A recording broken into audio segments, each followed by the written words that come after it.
네, 이번 시간에는 시장을 바라보는 실제 시장 참여자들의 이 시각 살펴보겠습니다. 렉스여주 오기석 아시아 사업대표와 함께 합니다. 안녕하십니까?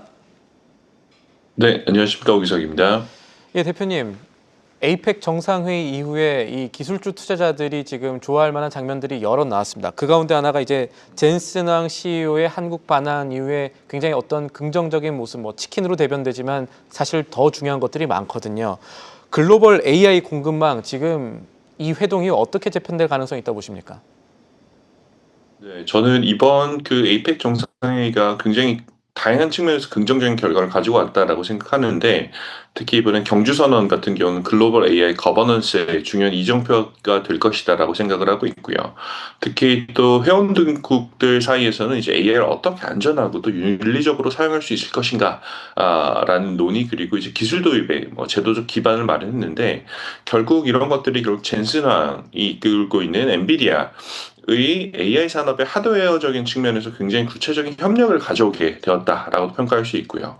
단순한 비즈니스적인 협력을 넘어서서 기술과 제도 측면에서 봤을 때, 특히 한국과 미국 양측 간의 AI 동맹이 강화가 되고, 그리고 미국 중심의 AI 기술 생태계에 이제 한국이 중요한 역할을 할 수 있는 그런 이정표 혹은 이제 주춧돌을 쌓았다라고 평가를 할 수 있을 것 같습니다. 그런 이러한 이제 결과 바탕으로 엔비디아 주가 역시도 좀 긍정적으로 반응하고 있는 상황입니다. 이런 가운데 골드만삭스가 엔비디아의 목표가를 기존에 210달러에서 240달러로 올려 잡았던데 이 에이펙이라는 이벤트가 수혜주로서 우리 증시뿐 아니라 엔비디아한테도 긍정적인 영향이 있는 겁니까?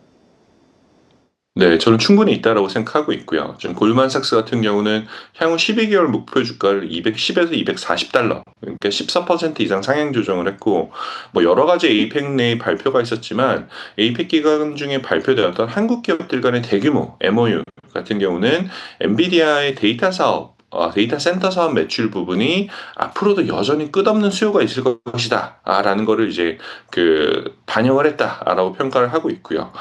이러한 이제 강력한 협력 자체가 주가 랠리에 굉장히 큰 원인이 되었다라고 생각하고 있고, 골드만삭스뿐만 아니라 나머지 월가에서도 지금 나오고 있는 이러한 협력 체제들이 앞으로도 엔비디아가 지속적으로 매출 증가를 달성하는데 큰 무리가 없게 할 것이다라는 이유 때문에 지금 목표가 상향 조정되었다라고 평가할 수 있을 것 같습니다. 그러면은 이게 핵심 질문이 될 것 같은데 엔비디아와 이런 수혜를 누릴 수 있는 기업들, 종목들 어디가 될 것이라고 월가들은 보고 있고 또 오 대표님의 의견 어떻습니까? 네, 저는 전반적으로 지금 엔비디아의 밸류체인이라고 보통 얘기를 하죠. 공급망 내에 있는 기업들이 성과가 좋을 것이다라고 생각하고 있는데, 한 네 가지 정도를 꼽아봤어요.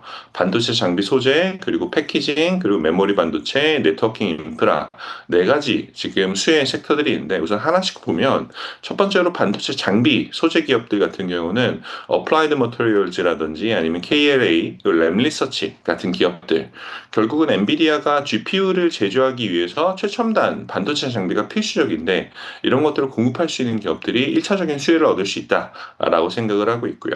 두 번째는 패키징. 보통 이제 TSMC라든지 아니면 이런 얘기들도 많이 나오지만, 엠코 테크놀로지 같은 기업들 역시도 지금 이제 패키징과 테스트 작업에 굉장히 많이 지금 활용이 되고 있는데, 특히 이제 엠코 같은 경우는 미국 내 애리조나에 지금 시설을 갖추고 있기 때문에, 어떻게 보면 트럼프 대통령이 얘기하는 온쇼어링, 마가 정책과도 지금 굉장히 일맥상통하는 그런 기업이고, 또 메모리 반도체 같은 경우는 아무래도 당연히 이제 SK 하이닉스라든지 삼성전자 같은 한국 기업들이 가장 큰 수혜주가 되겠지만, 마이크론 테크놀로지 같은 이제 미국 내 반도체 기업 역시도 지금 수혜주가 될 수가 있고요.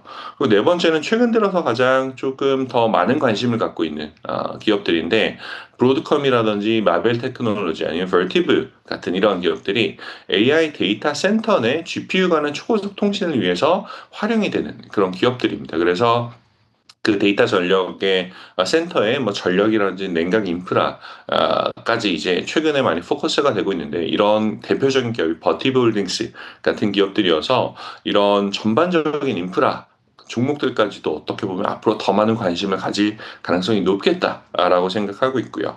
엔비디아 주식은 어느새 지금 5조 달러를 넘어섰어요. 지금 독일의 독일의 GDP 수준을 지금 넘어선 그런 상황이 됐는데 앞으로 추가 상승할 가능성은 충분히 있다라고 생각하고 있고요. 그래서 다만 엔비디아 그 자체에 포커스하는 것도 굉장히 중요하겠지만 나머지 이런 공급망 산하에 있는 기업들 역시도 충분히 관심 가져볼 필요가 있다라고 생각을 합니다. 지금 AI 국면에서 무엇이 부족한가, 시장이 무엇을 더 필요로 하는가에 중점을 둔 쇼티지 투자가 필요할 수 있다는 의견이시군요. 패키징, 네트워킹, 범용 메모리까지도 이제는 부족하다는 얘기가 시장에서 나오는 상황이라는 점까지 참고를 해야겠습니다. 오늘 말씀 잘 들었습니다. 감사합니다. 계속해서 다양한 경제 이슈를 알고 싶다면 구독과 좋아요, 알림 설정 부탁드립니다. AI 캐스터 권미정이었습니다.